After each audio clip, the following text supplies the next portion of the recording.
4 rows of chairs were on 3 sides, and with no one there, they looked imposingly empty.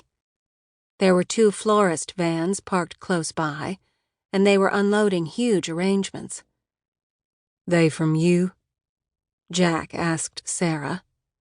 "Some, but not all of them." Kate began to read cards aloud. Rain Tree Bakery, W.G. Hall Jewelers, the Swiss Cork, Tangled Yarn. There was something from nearly every store in Lachlan. Jack went to an enormous arrangement of white lilies. "It's from a place I've never heard of. Medlar Realty." He looked at Kate. "Something you haven't told us?" Kate smiled. Alistair must have sent those. Just an inside joke.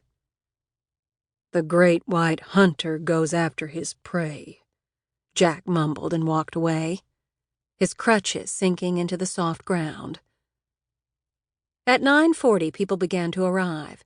By 9:50, there was a crowd, a couple hundred at least.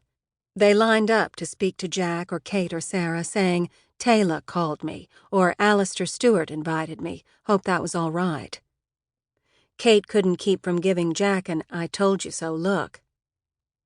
At 10 after 10, the service began. There were 2 pastors, and they each said a few words.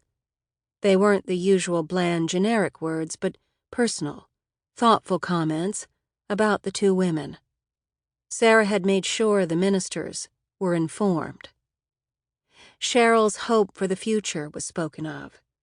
Verna's deep, unwavering love for her daughter was emphasized. The ministers finished and stepped to the side. Out of the crowd came 6 young women, as thin as wraiths, with long, silky hair and black dresses. 3 had violins, and the others were standing in silence. "Where's the sound equipment?" Kate whispered to Sara. But she didn't reply. The people at the front of the crowd were quietly waiting, but in the background, children were getting restless and noisy. Parents did their best to hush them, but it wasn't working. Jack walked in front of the young women and leaned his crutches against a chair. His clean-shaven face made her think of the little boy she'd seen laughing in the videos with Cheryl. She gave him an encouraging smile, but he didn't seem to see her. He nodded toward the violinists, and they began the beautiful, mournful song of Ave Maria. Beside them, the other girls began a slow chorus. Their voices were so soft, so low, Kate doubted if they could be heard more than a few feet back. Why, oh why hadn't someone told her of this? She could have arranged for microphones and speakers.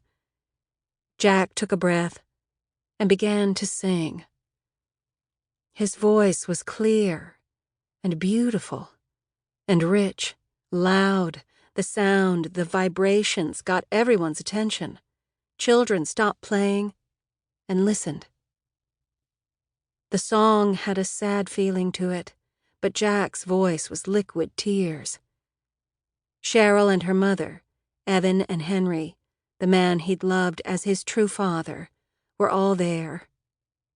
The notes cried for them as they came directly from Jack's heart. Ave Maria, gratia plena, Hail Mary, full of grace, Dominus tecum, the Lord is with thee. Kate reached out and took Sara's hand, and she covered it with her other one. They were both crying. So much love given, so much love lost. Benedicta tu in mulieribus. Blessed art thou among women. Around them, the other guests had stopped moving. Jack's sweet, strong tenor voice encased them and pulled feelings from inside them that they'd tried to bury. Mothers, fathers, children, lovers, friends. All the grief that was hidden deep inside them was being drawn to the surface. Ora pro nobis. Pray for us. Kate saw tears on Jack's face, and he closed his eyes, looking only at the memories within him. A young girl, so full of hope and life.